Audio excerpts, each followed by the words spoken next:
दोस्तों अज़ीम वाक़ियो ॿुधाईंदो हलां, ख़बर पवंदी त अहले बैत साहबा सां केॾी मोहबत कंदा हुआ। अव्हांखे वाक़िया कोन ॿुधाईंदा, इहे वरी तव्हांखे हितां ॿुधण जे लाइ मिलंदा।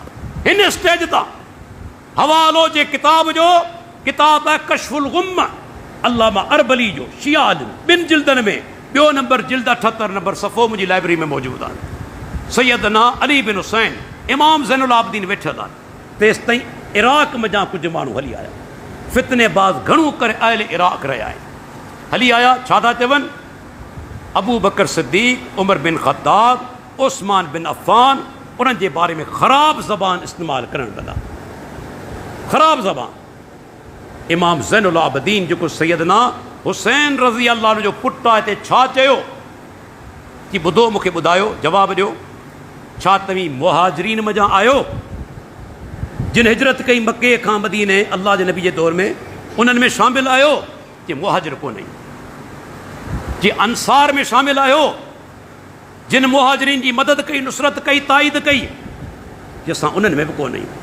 जी ॻाल्हि ॿुधो, न मुहाजिरनि में शामिल आहियो न अंसार में शामिल आहियो, त पोइ आउं शायदि ई ॾियां थो रब्बुल आलमीन सूरह हशर जे अंदरि जेको टियों दर्जो माण्हुनि जो ॿुधायो आहे, वल्लज़ीन जाऊ मिन बादिहिम यक़ूलून रब्बना इग़फिर लना व लिइख़वानिना अल्लज़ीन सबक़ूना बिल ईमान वला तजल फ़ी क़ुलूबिना ग़िल्लन लिल्लज़ीन आमनू रब्बना इन्नका रऊफ़ुर रहीम। अल्लाह ताला पहिरीं मुहाजिरनि जो ज़िक्र कयो, पोइ अंसार जो ज़िक्र कयो, पोइ टियों तबक़ो अल्लाह ताला फ़रमाए थो इन्हनि जे पोयां अचण वारा जेके दुआऊं घुरंदा, ऐं रब असांजा जेके असांजा मोमिन भाइर ईमान जी हालत में गुज़ारे चुका, तिन जा गुनाह माफ़ कर। तॾहिं छा चयो इमाम ज़ैनुल आबिदीन? ऐं शायदि ई ॾियां थो तूं इन 3 दर्जे में बि शामिल कोन्हे।